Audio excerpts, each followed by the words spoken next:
Good afternoon, comrades. How's everybody doing today? This is Jeff coming to you on a very special edition of Good Morning Comrade. Today we have, well, first off, we have returning champion. You've been on the show like 5 times already, right, Diana? Something like that. You've been on enough It times. was just once, but we've just done a lot of podcasting together. I thought we talked about baseball one time and wrestling. I don't remember. Whatever. That's not that important. But anyway, we have Diana Hussein, super friend of the show, on the program again. How Good you doing, morning, Diana? comrades. Yes. We also have 2 workers from Comrades in Coffee, and they're going to tell us a little about what's going on. But first, let's give them a chance to introduce themselves. First off, we have Lea. Lea, hey, how are you? Hi, I'm well. My name is Lea Green. I have been working with Great Lakes for 7 months and in the coffee industry as a barista for 2 years. And I'm here and striking today because I believe that I should be able to be in a job I love while being treated like a person and a valued member of the community. Absolutely. And we also on strike with Coffees and Comrade, the Great Lakes Coffee. We have Max. Max, would you like to Hello, introduce yourself? this is Max coming live from Hamtramck, Michigan. Longtime barista, short yet terrible time working for Great Lakes Coffee, and now we're on strike, and we're gonna get into it about why and where we're going and what we're trying to achieve. Sure. So I guess to ask, I can guess kind of kick it to you to start with, Max. So y'all are on strike at Great Lakes Coffee. What are the reasons that you're on strike? What's going on up there? And just maybe like lay it out for us. So it's been a worsening situation at the company for a while. People who have been at the company for longer than I have can confirm that it has never been great. However, these issues, like everything else, seemed to get worse with the pandemic. Issues like they're paying baristas $10 or $11 an hour, expecting us to work long shifts, doing things to get around paying us overtime, doing things to get around giving us health care, doing things to get around giving us breaks, doing things to get around having like an actual shift leader at the store. So they're having regular baristas take on those responsibilities. Oh, wait, they're having regular workers do like manager tasks. Well, yeah, every day I'm asked like, "Hey, are we running low on anything? What's the inventory like?" And I'm like, specifically, that was a different job posting. You know what I mean? But they got rid of that because they figured if we can have someone do it for 11, why would we pay someone 12? Mm-hmm. Um, Yeah, we'll just make the people that make the least do more work. It's that yeah, simple. yeah, it's that That's simple. just good business, right? Yeah. So it's, I mean, we could go on and on, but basically it came to a head when at Leah's location there was a big COVID outbreak, and I'm gonna pass the mic because Leah can probably speak more on that. We work at 2 different locations. I work Sure. at Rivertown. Leah's at Midtown. Sure. Go ahead, Leah. Thank you. Yeah, at my location. I also worked with Max for a while at Rivertown, Yes. but Mhm. I mostly worked at the flagship location. Out of the 15 people, 9 of us fell sick, tested positive with COVID. 2 of them being both of our managers, the general manager and the assistant manager.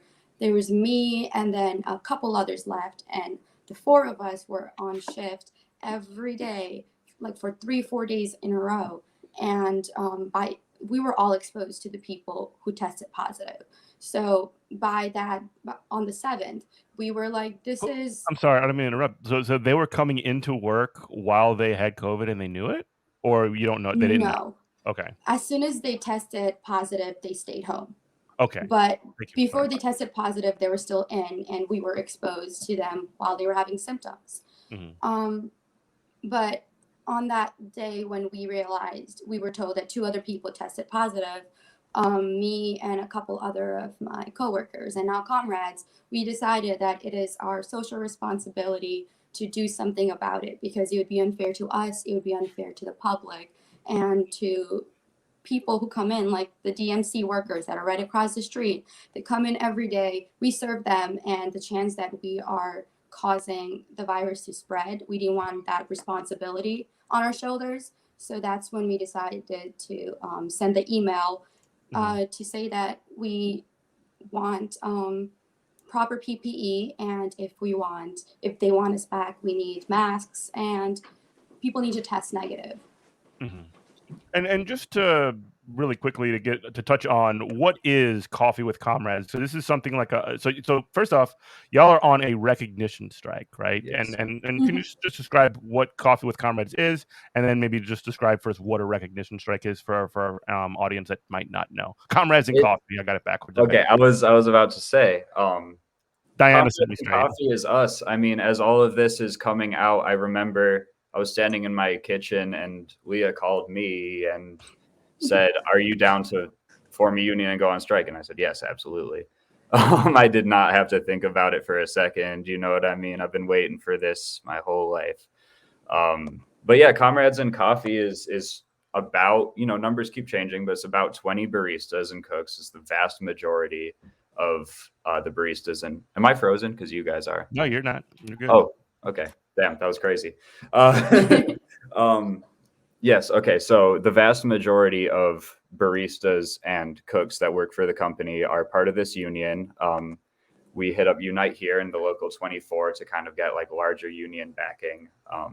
And yeah. Great. Leah? I feel like the numbers keep growing. When we first started out, since I was part of the 4 people that first started being like, okay, I think we should take this. We have enough numbers. We can start the process of reaching out to a union. I called Max, Piers, and a lot of people from the Rivertown location and other people I knew. At first, we didn't have that many numbers, but it keeps growing. Recently, we added Mary, who also works at Rivertown. So that is something that I feel like is the least of our worries, the numbers keep increasing. The recognition is, I believe, we sent an email to the Miracles about to be recognized as a union, and we have not received a response. We want a fair contract, and that process hasn't been started yet. So with our picketing and our striking, our goal is to get that process started, to get a fair contract, and to be able to form a union so we can work in the environment we love and be treated with respect. Yeah, and I'm looking at your website right now. It says you're asking for PPE like masks and clear COVID protocols, like you mentioned. People need to test negative after they're being exposed and things like that. $15 an hour and fair tip distribution, which I mean that makes perfect sense. I mean, $15 an hour is, I mean, it used to have. There was a time where that would have been a living wage, and now things have sort of, that campaign went on for over a decade, and I know it was never realized, unfortunately, at least not broadly, and that's still the fight. And so do y'all have problems with tip distribution? I mean, there's different problems based on the location. The problem at my location is I don't really make any tips because it's it's really not that busy. So you know what I mean? They can say like, oh, like, yeah, we're only paying you 11, but with all these tips, when I hired me, they said, oh, you'll make up to like 17 to 18 bucks an hour after taxes. Even before taxes, that's not even close to accurate. After taxes, I probably make close to 14 an hour, which, you know what I mean, is not a living wage by 10 years ago standards. And it's 10 years later. But then there's issues at Midtown, which were a little crazier about like balancing out the drawer with employees' tips, which is illegal for what it's worth. But wait, could you say that again? What can you describe? Leah, do you want to talk on that? Yeah. I believe what Max is talking about is that our cash tips, at the end of the day, when you balance the drawers, the cash tips were used to balance the drawer out. What? That's wild. Like, how did that definitely sounds wrong. Like you have the tip jar, you have the drawer. Like those are two separate entities. They don't cross over. You don't get the tip jar into that. And I mean, I was a server for 10 years and I knew that one. I've never seen this happen anywhere I've worked. Mhm. It's quite literally unheard of. You Mhm. know. So yeah, that's wild. Anti-harassment and discrimination protections are also in your demands. Affordable health, dental, and vision insurance. That one, I mean, yeah, totally. I mean, again, I'm not in your situation, but when I was a server, I just basically didn't have health insurance, and this was prior to like even the scraps that came along with the Obamacare, Medicaid expansion, and things like that.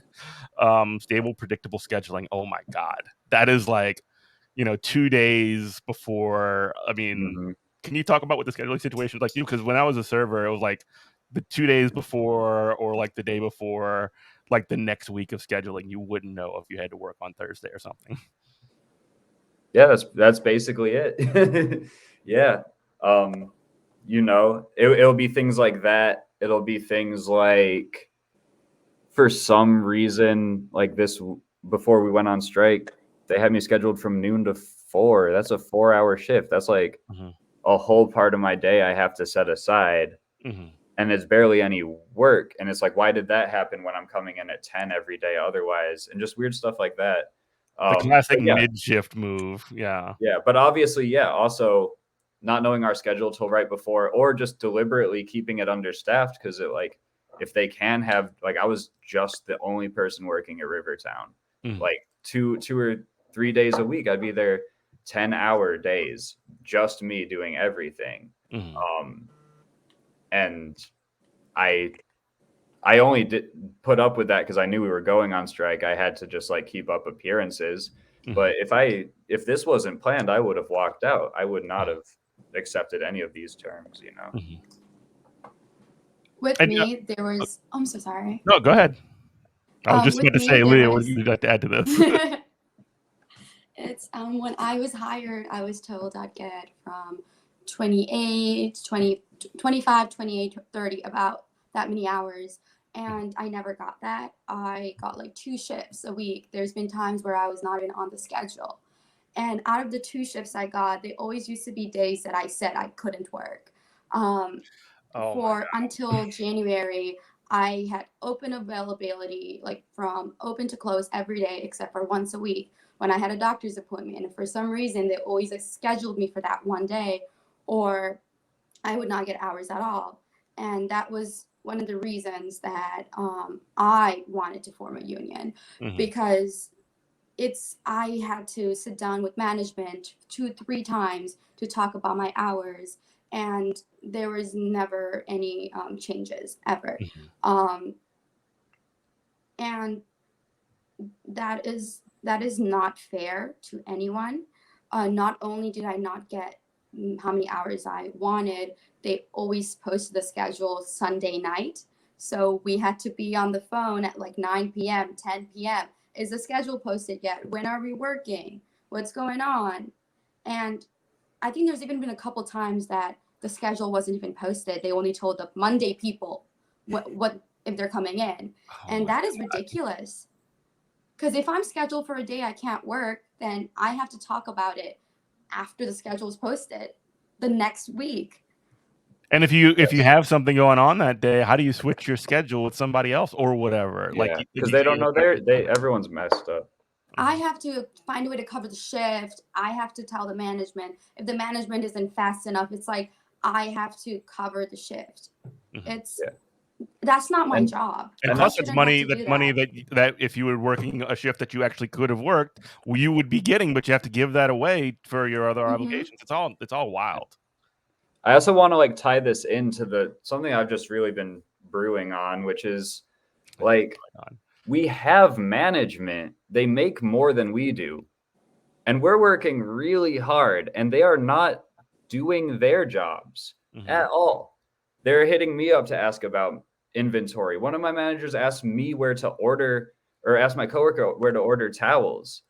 Like, and they're not doing the schedule. It's like, what are you doing? Management is asking the workers, how do you order stuff? That is wild. Yes, and it's like, what do you provide this company? You're saying I should only make 11. You're making more than me, and you're not doing anything. What do they do with their time? I really don't know. Besides, like, make our lives difficult and be petty. I really don't know. Yeah, totally. Just to sort of round out some of the other things that y'all are demanding here: stable, predictable scheduling. We just touched on that. Paid time off, including sick days and parental leave. That's like should be a given at the best of times. And considering that we're in the middle of, hopefully on the back end, but I mean, I'm not going to say anything's over before it's over. But like of a global pandemic, right? That has killed hundreds of thousands of American people and millions across the world, and it's affected people more than we've ever seen in any of our lifetimes. And the fact that if you have to miss work because you get sick with this, because you had to work and contracted it at work or whatever, you have to miss out on the money that you would have otherwise made if you go into work. Those sick days just get like wiped away, and it's wild. Do you want to talk about it a little bit, Leah? I mean, you mentioned Sure. an outbreak at a site that you worked at.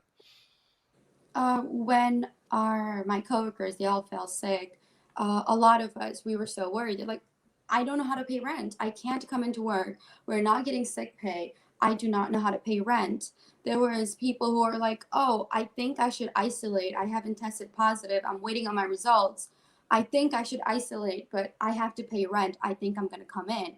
It's Yeah. like you shouldn't have to choose between paying rent and public health of others. Like, that's not a choice you should be making.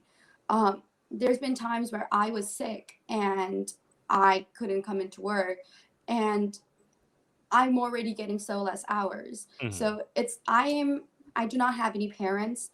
I'm fully financially supporting myself. I have talked about this to managements when I got hired and afterwards.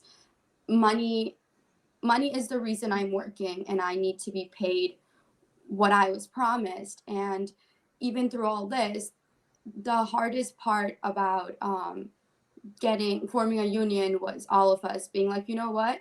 We know difficulty will be the money, but we're gonna hold on to it, and we know what we're getting, and that's why we are here now.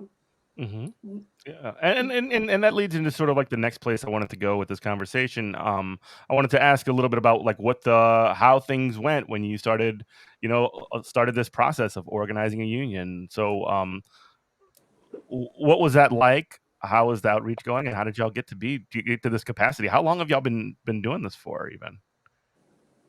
It Not that long. started, well, with us, I feel like that's when it started in the first week of January. We are in February, second week, so it's been a little over a month. At first, it was just within the workers and the miracles. We didn't get much of a response. It was the lack of response that made us reach out to the union. And after we joined with the union, we worked for, I'd say, 2 weeks, 3 weeks, and then we're here now. Wow. Yeah. Max. Yeah, it was at first we had to like figure out how to do this, and we have people within Comrades in Coffee who have like definitely putting in the hours, but a lot of people I know are like, oh, unions are the thing, unions are the way to go, but it's a whole other thing to say like what material processes do you actually have to do, like, and one of the main things was getting everyone contacting the larger Unite here, local A20, and then getting everyone to sign a union card, you know what I mean? Just to make it official. Like that was a big part of the process. And once we had all the cards in one place and had like a very clear majority of who wanted to unionize, we knew we could do it. We could have tried to get the union recognized by vote, but there's a bunch of reasons that doesn't really work. Mm-hmm. Diana probably knows more about that. But we figured since so many people were already out of work at Midtown, it really made sense just to go directly to strike because they didn't really have anything to lose. A lot of them had already found second jobs or like something.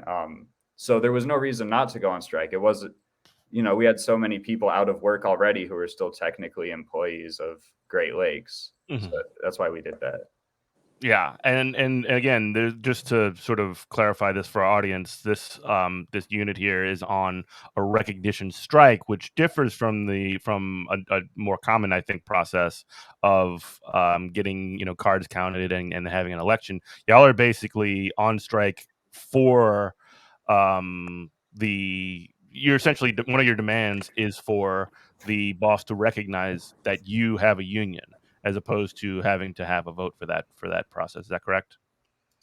Yes. Yeah.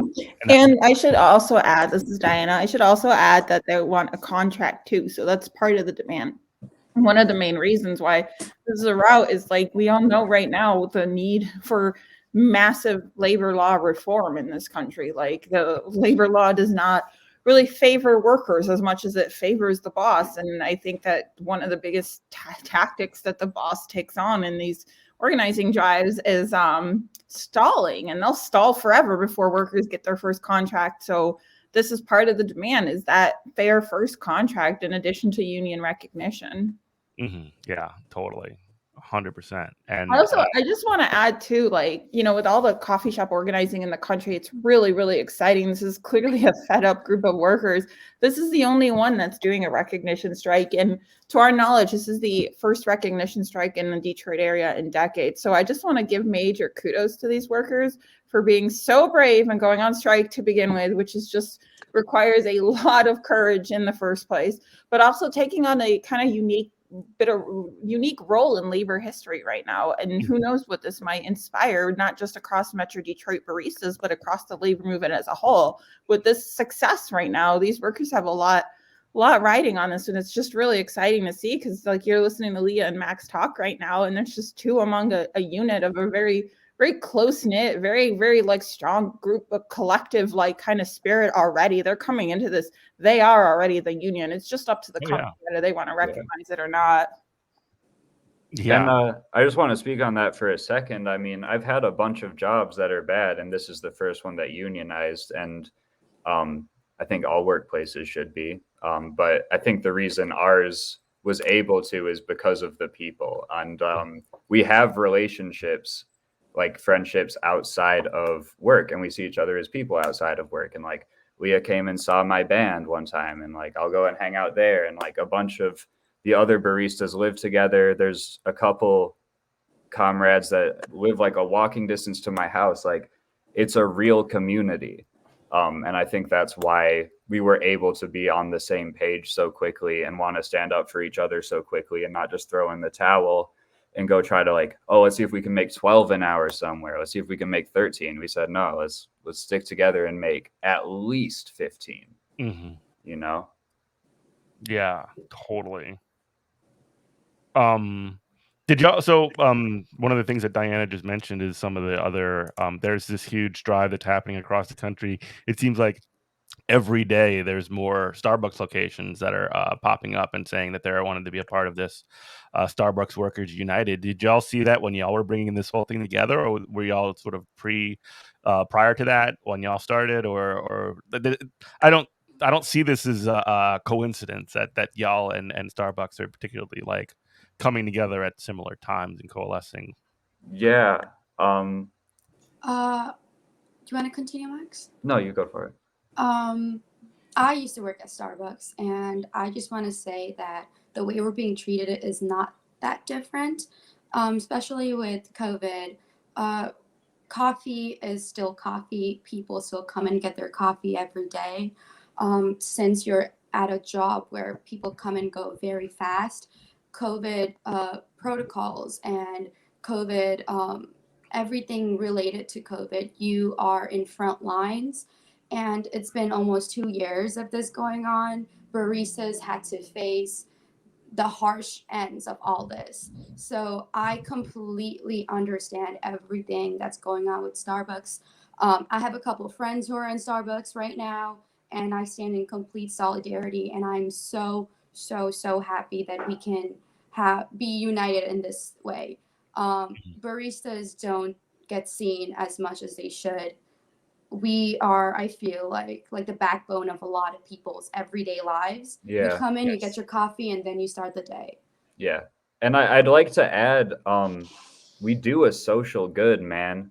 Like Necessity, I would even say. we make people, like, I always say this, like, I could have a bunch of different jobs. I don't have a college degree, but whatever. I could give out parking tickets. I could be towing people's cars. I could be like a court clerk making people pay thousands in legal fines. No, like what I do makes people happier. And that's a very rare job. A lot of jobs in our the world we have are jobs of like exploiting people, making people's lives worse, man. Like we provide a social good and we're happy to do it.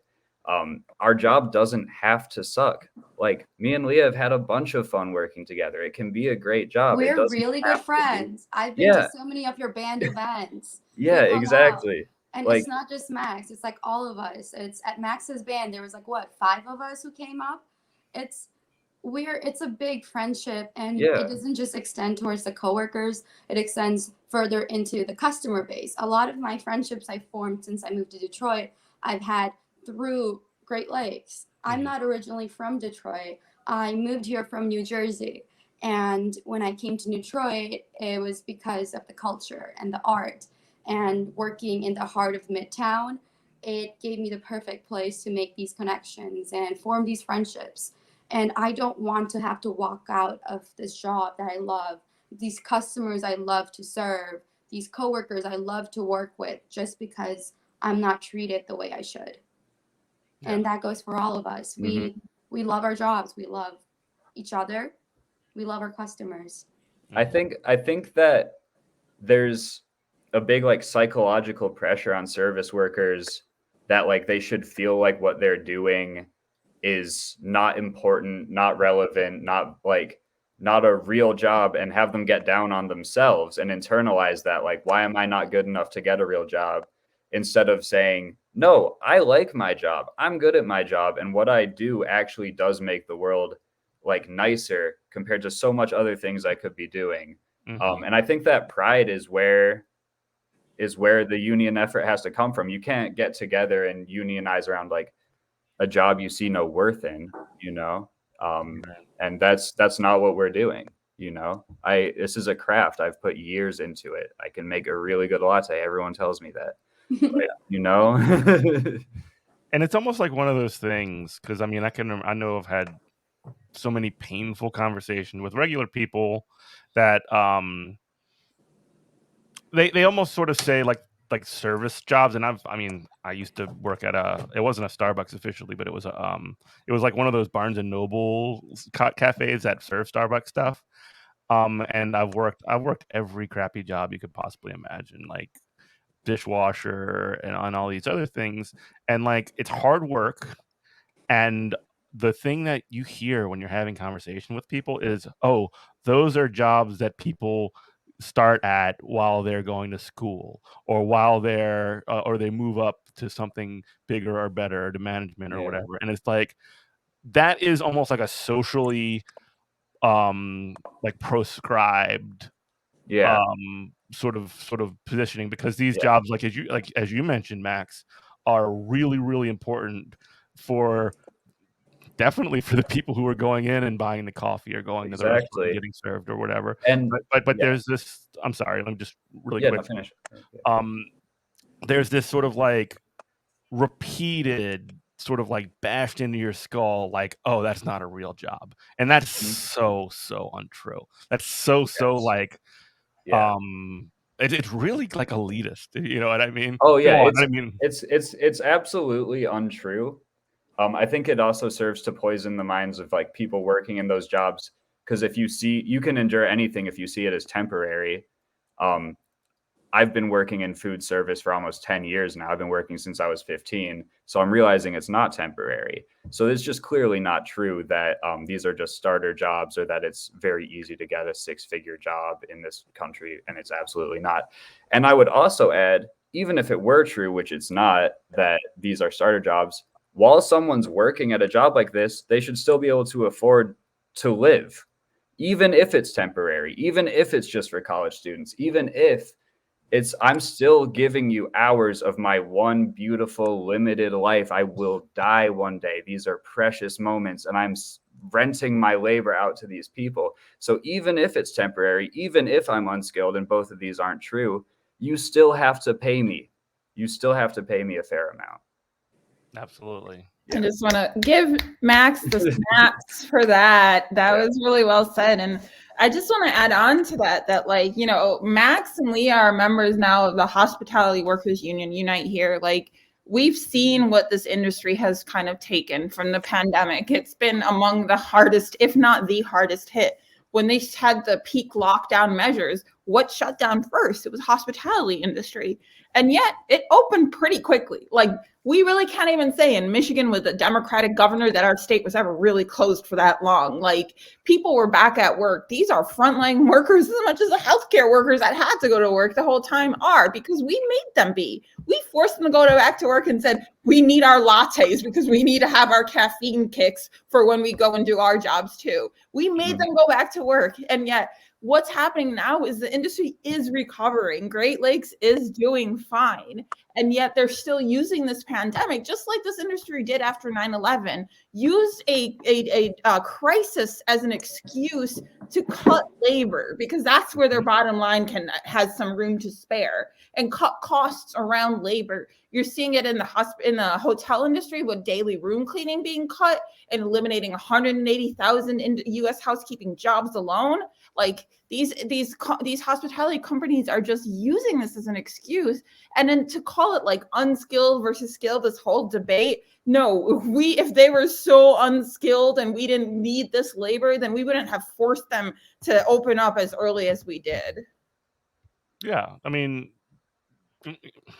it's pretty clear to me, at least, and y'all can touch on this if you'd like, but it's the idea of it is to create like two separate groups of workers, one that has like respectability and like rights and prestige and like this idea that they have like a real job or whatever, and another one that like doesn't have all that stuff, and having them be pitted against one another as opposed to looking at what the real problem is, which is bosses.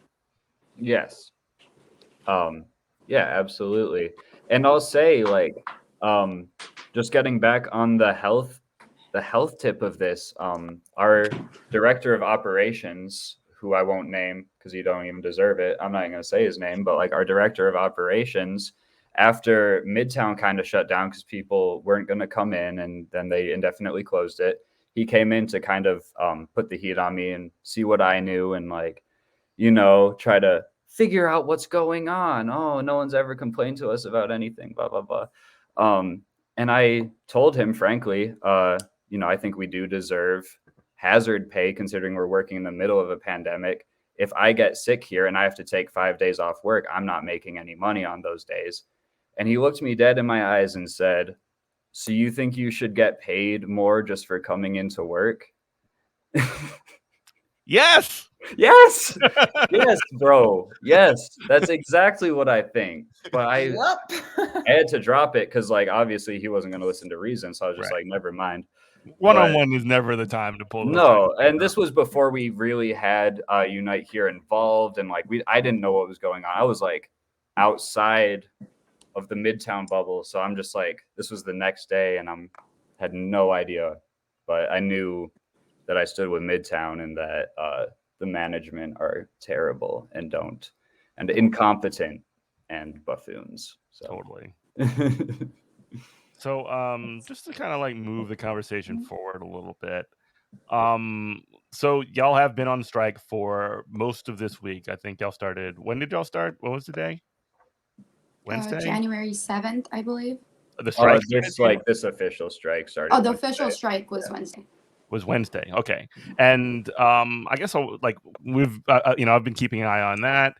I've seen the iconic pictures of Lea holding the sign up, you know, with the, you know, in front of the store and all these other things. What has been the experience of being on strike? I've never been, and I've been too like showed up in solidarity to other people's and other strikes and things like that, and it's like absolutely overwhelming. Yeah. What is it like to be on strike, I suppose? It's been a blast so far, man. We're I had like a dancing. DJ and stuff. It was I awesome. know, yeah, we're out in like freezing cold, but like I was out striking today and we were just dancing. I don't know. Maybe that's just Detroit. I don't know. But we There had was a literal snowstorm yesterday and like feet of snow or whatever, and like they're out there building a snow striker. yeah. That's awesome. Yeah, morale's high. I mean, what do you think, Leah? On Wednesday, it was very it felt very freeing. I didn't in the morning. I showed up at 7. Around 10:30, I went on campus on Wayne State. I'm a student at Wayne State with like a stack of flyers, and then I try to find students, teachers to pass the flyers out. And I thought there wouldn't be that many people showing up. It's very short notice. And then when I went back on in front of the store at 11:30, it was filled. There was a huge crowd, and it was me and Kiki. Kiki's also a coworker. I live with Kiki. We've been roommates and coworkers. We saw the group, and it was like the biggest smile was on our face. It feels so good to see that people can see us. They recognize us. They support us, and it's there. You see a lot of regulars there. You see a lot of customers. I saw one of my favorite customers, Grant, and all of us, we ran to him. We were sobbing. It was such a uniting moment, and not just within the union, and not just within each other. It's within the Detroit community. There was people driving by, and they were like honking their car to show support. And it was all over people who couldn't show up to the protest. I know a lot of my classmates are like, I have class, I can't show up. They posted it on their Instagram. They posted it on Twitter, on TikTok. They spread the word, and it feels very liberating and very powerful to be part of this this moment, and to be the people that are setting the example for other people to look up to. Yes. One thing I thought was really beautiful too, like the people driving by and honking. It's like every delivery truck, every kind of like worker truck, every worker vehicle that drives, every bus, the queue line, like every single It was the Domino's worker-driven vehicle is honking the loudest, and that's the beautiful thing. That's like fuel, right? That just like charges people up. It's great. The honks are good. We love the honks. Oh, I was gonna say, yeah, it's been a great feeling. I was picketing, sorry. Switch the brain over. But I was picketing outside where I work, and where I work is outside. Where are you broadcasting from? Are you in Michigan? I'm coming out of New Orleans, Louisiana. So you don't have Myers, huh? Meyer? What's Meyer? It's like a local supermarket chain. No. Great Lakes I work calling in. it Myers was the most Michigan Yeah, I thing know. I was like, my I heart genuinely just forgot if it's called exploded. Meyer or Myers. But it's a local supermarket chain, and there's like a boutique, like Whole Foods knockoff version of it, and then the Great Lakes I work in is inside that. So I'm outside today picketing that, and I'm waving through the window because I know a bunch of the people who work at that Myers, just grocery store workers. We're cool. We talk every day. And like seeing them smile and like how happy it made them to see us just out there, like not at work, just dancing, just having a good time. I gave one of them a hug. Like I walked into the store for a second to like use the bathroom or something, and saw a couple people that I used to see at work every day, different jobs, but like same industry type thing. And like they were glowing. Like I swear they were so happy to see it. And that alone made all this worth it.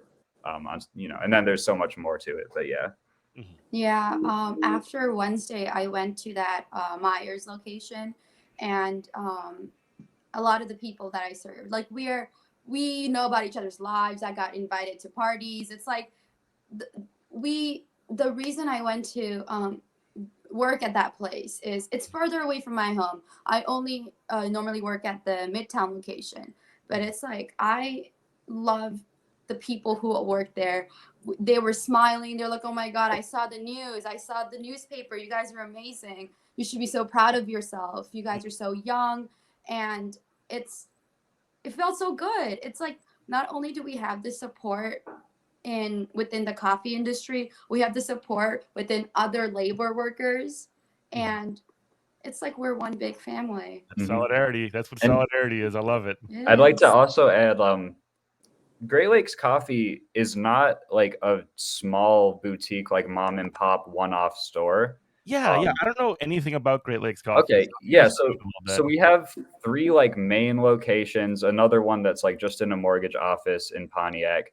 But it's also a roastery, and the beans get sold to a bunch of grocery stores. They get sold to like independent cafes that just serve our beans. It almost sounds like breweries do, you know? Yeah, they might take their business model from that, but so many. It's an institution. It's been in Detroit for 15 years, and it's been treating workers badly, or longer than 15. Don't quote me on that, but it's been treating workers badly the whole time. So I've had people reach out to me I don't even know, who follow me for like music stuff, and say like, "Oh, you work at Great Lakes? You guys are on strike? Like, that's great. Like, I worked there 5 years ago and it sucked." So that's the last little piece of this, is that just like, even just within the culture of Great Lakes itself, there has been so like, people are so happy to see this. Everyone I've talked to knows someone who's worked for Great Lakes and had a bad experience. You know, for this. It's not like it's not a new development. It's finally the workers. It's the camel's back broke. You know, that's the only thing that's new. Yeah. Like, yeah. On my TikTok, I've been getting comments from like regulars, and I've been getting comments from old Great Lakes workers. They're like, "Oh, I worked there a couple years ago. Turns out nothing changed, huh? I'm so glad you guys are doing this."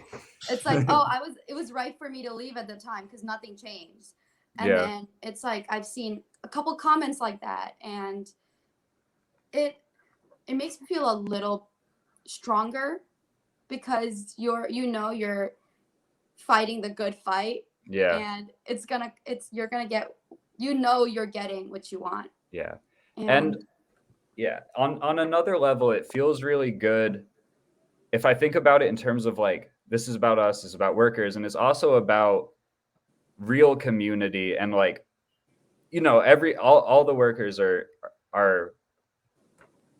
I'm not even gonna tangent, but what I'm saying is, so many of us live in Detroit and Hamtramck, right? This is where we live. This is where we pay our rent. This is where we buy our food. We support these businesses. We're going to shows here. And the company isn't based in Detroit or Hamtramck. It's based way up in the suburbs, up in Bloomfield. So I think there is an awareness that we're generating all this wealth down here in Detroit. Detroit people are coming and spending their money here. Detroit people are working here and getting underpaid. We can't invest back as much in our community. And then the profits are getting pipelined out of the city. Really, literally, like where the money is going, it's not staying in the city of Detroit. And, you know, that's not all right. The wealth is being created here. Detroit should benefit from that. And like, the workers who live here should benefit from it. And those suburbs or whatever have significantly lower tax rates, so the basis of it is often like the reason that they're headquartered in those kinds of places, because they can get away with like not doing their part to keep the streets. But then they'll say everything about community like 5 times a sentence if you read their like the back of their coffee bags is community, blah blah blah. It's almost like they're compensating. They're overcompensating. Yeah, it's almost like, dude, and like, okay, this is just maybe petty, but like, they're called Great Lakes Coffee Company, and like in Michigan, that's kind of like a joke. Like, everything's called Great Lakes. Yeah, it's like, this is just like a non-name. It's just like a business, and it's trying to be this like community fixture thing, but it's so impersonal if you actually look at it, and so like not rooted here. That it's like putting local branding onto the factory. You know, that's all it is. Yeah, exactly. And I let me add this. We do that here all the time. Big Easy, whatever. You know, they actually have another location in Key West, Florida. Awesome. By the Great Lake, what, Okeechobee or something? Yeah. The greatest lake, the Pacific Ocean, or Atlantic. My bad. The Gulf of Mexico is pretty great. Anyway, you were making a point. No, I don't think I Just was. the, I'm just the sorry. fact that just the fact that yeah, just obviously, that, it's a just name the that they have. phoniness of their whole thing, of their whole Yeah, brand, and the reality of our real community, our this real comrades in coffee mhm, is real. It's not just some words on a bag. It's real people that like each other and are going to look out for each other. totally, You can't buy that, you know. totally, totally. So, in terms of, you mentioned you're getting support from people locally. What's the support been like more broadly? I know that the Starbucks union has been showing some support for you guys as well. What else have you sort of seen as far as like there's some national attention that's on you guys, right? I don't know. Yeah, I think Uh, so. just through social media, I've noticed there's people from Oregon, people from Florida, like people that haven't been to Michigan. They're Mhm, like, oh, they don't know Great Lakes baristas specifically, but they know baristas. They know the hardships labor workers face, and that's enough for them to like like post, um, retweet, repost, and just spread the news.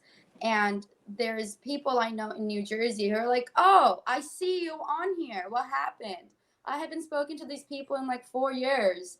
And it's like it's moving very fast in really, really, really widespread locations. And that is something I didn't see coming. Like, especially, it hasn't even been, what, 3 days? It's been 2 days since mhm, we had that strike. It's Friday, it happened on Wednesday, and it's mhm, already done so much. mhm, I Mhm. will also add like the interest like from like press wise has just been like just so profound. Like we were getting like national interest from people wanting to know more like the coffee industry, like coffee trade magazine industry. Like it's just been like incredible from top to bottom in terms of how much like there've been interest from media and covering and talking to these workers and hearing about what's going on, just because it's not just in the coffee industry that there's an interest.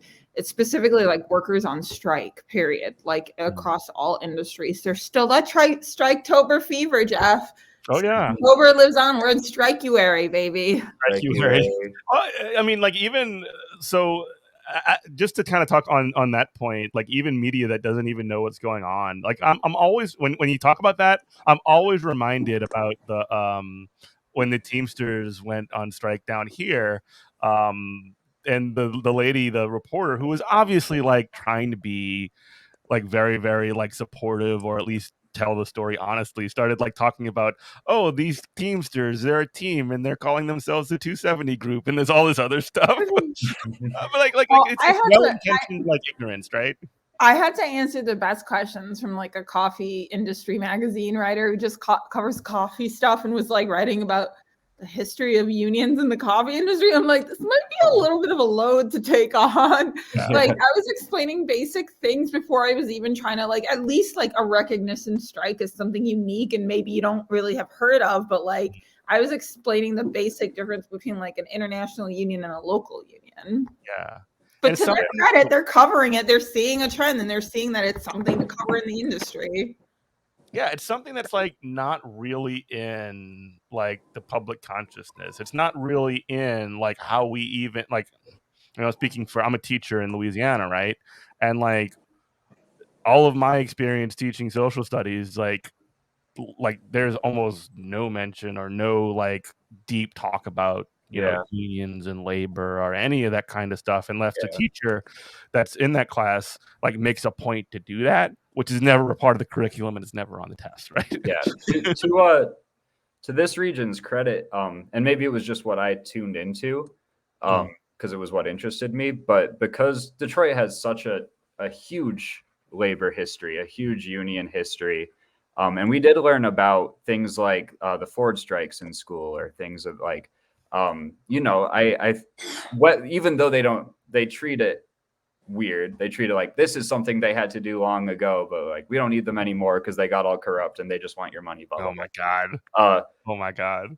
I think that the other really unique thing that allowed us to move so fast with unionizing is and obviously this is not some like nothing is like strictly generational, but we're all young enough to be like so post-union that we know it's good. We weren't around for the propaganda that told you they were bad. You know what I mean? Like, we're so far post-union and we see how bad it is that we know it's good. Is that true? I want to piggyback off of that. Yeah. COVID had such a big, like input on that. It's especially on when you are at home locked up, all you have is your phone, all you have is social media, and TikTok blew up over COVID, and all of TikTok was filled up of how corporations and COVID, like corporations don't care about their workers, and COVID really showed that, and that also made people go back to history of how this has happened before, how workers had to take things into their own hands. And I have learned a lot about unionizing just off of TikTok. I'm right now in my English class writing a paper on unions and unionizing, and I'm doing so much research. And it's Detroit is the home almost of like unionizing. There's so many past Wayne State professors who were part of like the whole striking and organizing in Detroit way back. There's like so much books I have come into contact with, and it's like I'm like, oh my god, this is my culture. This is me. This is my culture. This is my city. And part of our chant was, "This is our streets," and it is our streets. That was yeah. That was a beautiful part of the protest on Wednesday, or the rally on Wednesday. Was just being in Detroit. You know, I was across the street from the Majestic. It's like an iconic venue building. There's a bowling alley downstairs. Like, I grew up going down here. You know what I mean? Like, this is where I live, and all the support and love from the city of Detroit, and like the history and how deep it goes. One of our union friends made the point that factory jobs were not inherently good jobs. Everyone's like, oh, where'd the was it you? Oh, I'm like, that's right. Cause I was literally I was going to bring this up. Like, you're talking about Detroit labor history, but you are making 100 years later, you're the new history. Yeah. Because factory jobs were not inherently good. Everyone's like, oh, where'd the factory jobs go? Now everyone's broke. There's nothing inherently profitable or good for workers about that until they unionized and until they organized around it. And now that's just what we have to do with making coffee. If that's the job that's available and that's the job we're working, that's the job we're going to unionize and get a fair shake out of. There's no reason it can't be like that. I also want to point out that prior to the pandemic, like in 2019, when we had our annual every 5 years Unite Here International has a convention, and we had far surpassed our initial goals to hit by 2019. We had organized so many new members. We were the fastest growing private sector union in the AFL-CIO. And then the pandemic hit, which obviously just devastated our union. And we're like at a fraction back from what we were beforehand. But we still organized 15,000 new workers since the pandemic between March 2020 and the end of 2021. That's not including the 24 new members we're going to get from this union, because that includes the people who didn't sign their cards, because they're still going to be part of this union, whether they like it or not. Like, we're still going to represent them and they're still going to benefit from it. But that's prior to the pandemic as the fastest. Like, there's something happening in the hospitality industry that's only been like further catalyzed or whatever, furthered from the pandemic, because I just think people in this industry have been fed up. And I think now, and hearing Lea even say that this generation is now being organized by Twitter, like, that's just blowing my mind as a comms person. And I just think it's just really exciting for specifically the hospitality industry, where people are starting to recognize their own power. Yeah, totally. I want to just touch on something that you mentioned a few minutes ago, prior to that, what you just said. But you mentioned that these are the people that are making history now. Like, you're a part of Detroit labor history, and like, one of the things that I think poisons our brains, like just sort of generally, and I think about this a lot. And this is me being a nerd for a minute, but like, there's this sort of idea that like has been used by like, common like thought, almost like common philosophy. This idea of like this Francis Fukuyama is like history has ended, End and of like history, essentially yeah. we're just like managing this perfectly developed world that's already been sort of completed. You talking about And like capitalist realism, like Mark Fisher, like those end things of go history, together. yeah. I think like that is, and even Fukuyama himself, who's like a modern philosopher, he's like backtracked on him. He's like a liberal, weirdo. But No, weird. but anyway, like the fact that like what Diana pointed out earlier, that y'all are making history now, is always super critical to kind of like hammer home. Like history has never finished being written. No, You know what I mean? no, But it's yeah, almost like empowering to think of it in that way too, because like the absolutely. fact that like history is over and everything that's meaningful has ever happened already happened means that like what's the point of anything? It sort of like generally sort of encourages a certain kind of Mhm. malaise. Yes, and even Hard to be a even nerd about it, but that's just no, you're right, and I think that even like the frictionless utopia that they think they're describing would be a bummer, but it's not even the case. There are enormous struggles and challenges the world is facing that need answers and actions today. We're not off the hook yet. You know what I mean? I think it's absolutely absurd to think of history that way because no, there's quite a bit of struggle we have to engage in today. there's always We're not done. It's not history's not done with us, so Yeah. we can't be done with it. Like, yeah. I wanted to make one more point. Oh, you want to say something, Diana?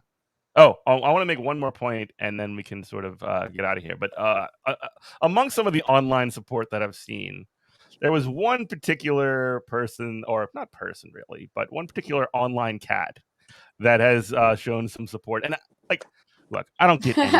I know who you're talking about. I don't understand what's going on. I don't understand the internet.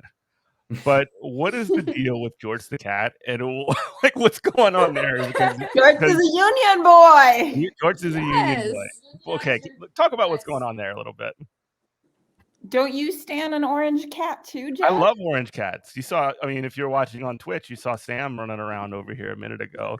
But Yeah. I think what's going on is that this moment for unions has trickled down all the way to our domestic friends at home, or domestic pets at home. So Yeah. I just think that we're in such a powerful moment that like unions for all. Am I right? Yes. Totally. I signed the poster. We have a poster at the Union Hall, and I signed it with my cat's name. Oh my God. What's your cat's I name? love that you all did that, by the way. We noticed that just hanging on the wall. We're like, look, they all signed it. I want one. I want you all to sign one for me too. Yeah. What's your cat's name? I have two. One is Cement, and the other one is Malachite. Oh my That's who. I was wondering who wrote cement on the poster. Oh yeah, that would be confusing if you yeah. I have one of I them was right like, oh, here. maybe that's Oh. something. I haven't met. Oh my God. This one's Malachite. Kiki, Oh. what They're up? babies. They're Cement. so little. Look They at 'em. are. They're only 4 months old. Oh my God. Oh my God. Are they That's, siblings? They are sisters. Is one fluffy and one's short-haired? Yes. That's like my cats. I had two brothers. They looked exactly alike, only one was fluffy, and I still have Yeah. Calvin. Yeah. When they were babies, you could not tell them apart. It's and the now that they're cutest bigger. thing ever. I like having a pair where one's fuzzy and one's not, and they have the same face, so you can tell they're siblings. Sorry, Jeff, we just took over. No, that's okay.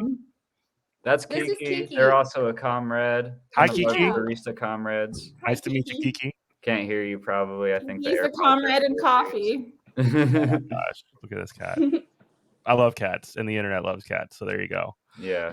But yeah, the George phenomenon is incredible. Like, it's just so wild seeing this cat on like CNN. There was a CNN article written about George. I yesterday. cannot What's believe going it.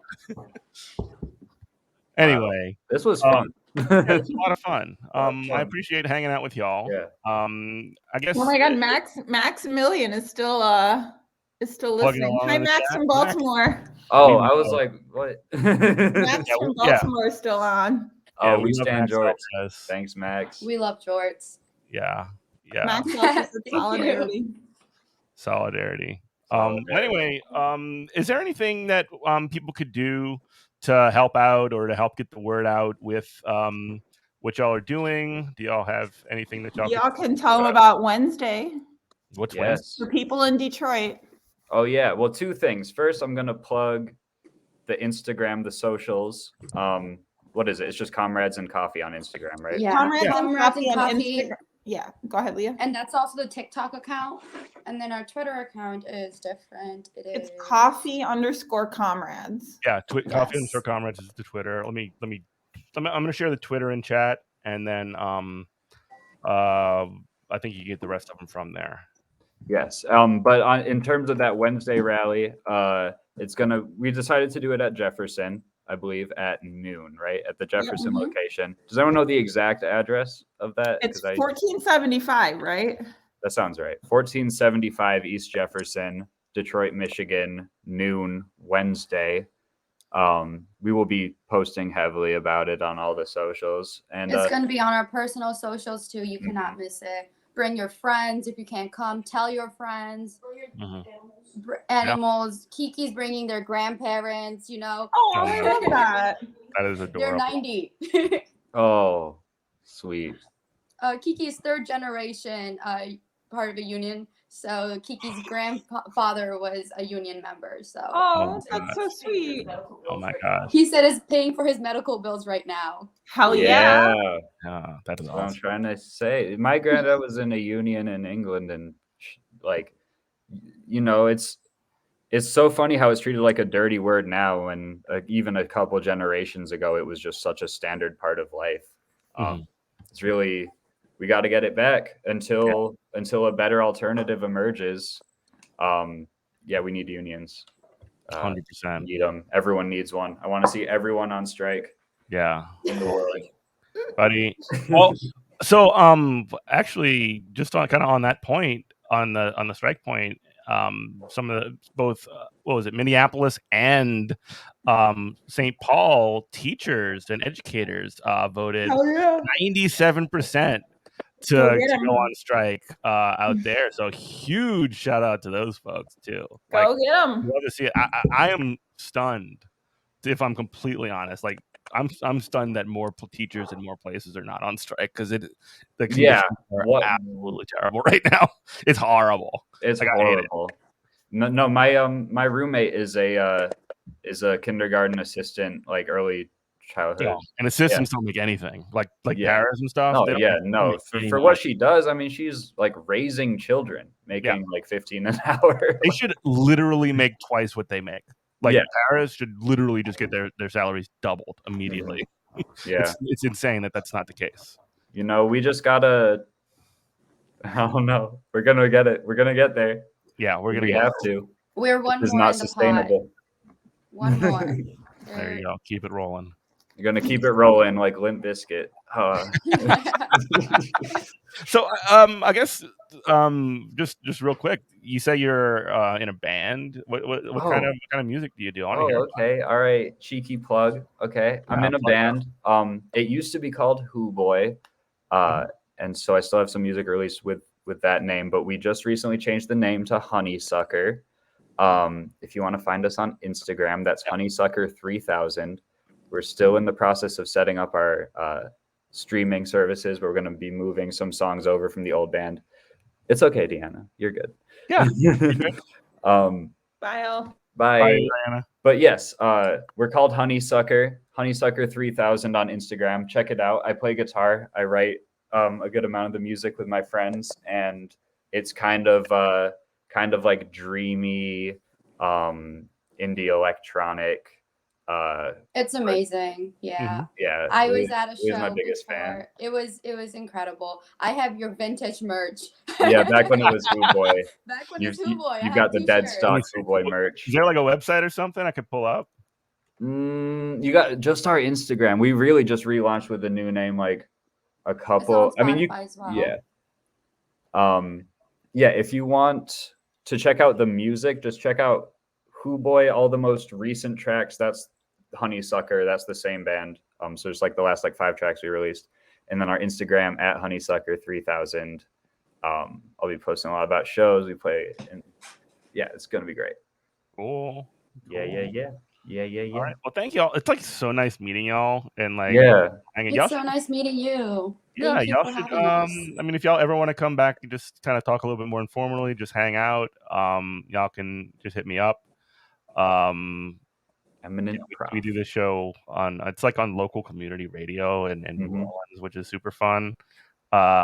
It's like low pressure. It's like Yeah. it's like one of those sorts of things that we just roll up on a Saturday morning. Like, what we're gonna talk about today? Like me and my Nice. stuff. It's kind of cool. Nice. Yeah, no, I'd love to. I honestly, I feel like I don't regret saying anything, but I feel like I maybe was a little more intense about certain things because I am a little hungry. So maybe next time I'll eat first That's and cool. That's cool. not get so angry about my job. You should be angry about that shit, No, though.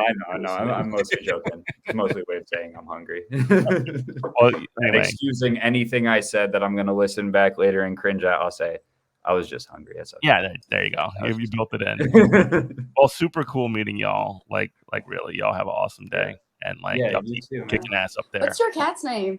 So the orange. So I have 5 cats now, and I have Oh a wow, story to go with incredible! I that. love that. So I never had cats in my life, right? Ever. Never had cats until like I was 35 years old. And we got Sam, the orange cat that was over there, that was like running around over here. About 6 months later, we got a black, white, and brown tortoise cat, like a little one. Like she was still a kitten, like hmm a couple of months old, right? We named her Phoebe.